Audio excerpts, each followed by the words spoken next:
ვამბობთ, რომ ჩვენ მხარეს ახართ, თუმცა მე შევასწორებ ამას და არ შეიძლება ორი მხარე იყოს, როცა სამხედროებს აბრალებ ომის დანაშაულს ასე გამოდის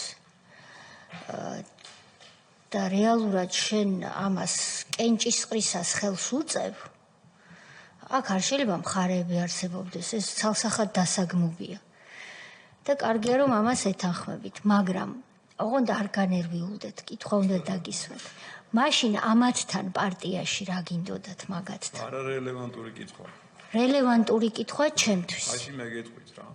რა გინდოდათ ამათთან? ხალხმა ესენი არიან ჩამოგითვალოთ გვარები, ნაციონალური მოძრაობის 4 დეპუტატია და იქ ვითომ ოპოზიციაც იყო, მაშინ შექმნილი გახსოვთ ფსევდო ოპოზიცია, მისი ერთი წარმომადგენელი. ხელს უწევს იმას, რომ სწორედ ნაციონალური მოძრაობა, რომელიც დღეს ბევრს მაპატიეთ გამოთქმისთვის და ყიყინებს იმაზე, რომ თურმე ჯარს იცავდნენ და ჯარს პატივს ცემდნენ, ხელს უწევს ნომერი 1633 რეზოლუციას და რუსეთის საქმეს აკეთებენ. ამ ხალხთან როგორ შეიძლება ერთად პარტიაში ყოფნა? რიტორიკულად კითხავთ ალბათ, იმიტომ რომ თქვენ თვლით, რომ არ არის რელევანტურია. ვინც ამბობთ, რომ მე ჯარს ვიცავდი და ასე იყო, ვიბრძოდი და ასე იყო, ხომ? როგორ დადექით ამათთან ერთად?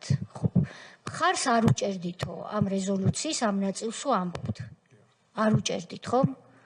მაშინ ამათთან ერთად პოლიტიკურ ერთ პლატფორმაზე რანაირად იყავით და არც ის არ გეწყინოთ. მნიშვნელობა იცით რატომ აქვს ბატონო ზაზა, რომ თქვენ რამდენიმე და მრავალი თვის განმავლობაში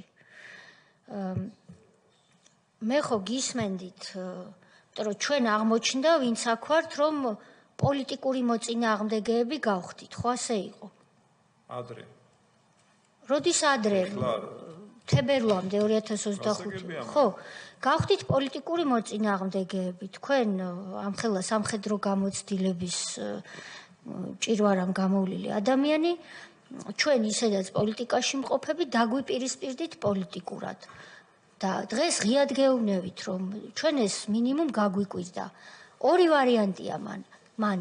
ან თქვენ 1633-ის ნაციონალური მოძრაობის მიერ მხარდაჭერილი რეზოლუცია გაიზიარეთ და მათთან ერთად დადეგით პოლიტიკურ პლატფორმაზე და ამ რეზოლუციაში საზოგადოებისთვის განმარტავ. პირდაპირ იყო საქართველო და ჯარი და ჯარისკაცი განწირული და მხარდაჭერილი ეს რეზოლუცია, ანუ ეს არ იყო ქართული ინტერესისთვის კენჭისყრა, ეს იყო პირიქით საპირისპირო. ან ამას არ იზიარებდით და მაშინ გაურკვეველი ამათთან ერთად რა გინდოდათ? ეს კითხვა მაქვს, რა ვქნა?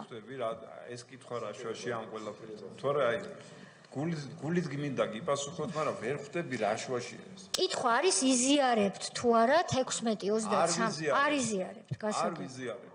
კარგი. თქვი და აი ხლა კარგი და პარტიიდანაც გახვედით შემდეგ, გასაგებია. პარტიიდანაც გავედი, იმიტომ რომ აქ სუბიექტურად მოლაპარაკე ადამიანი არ გიხილ.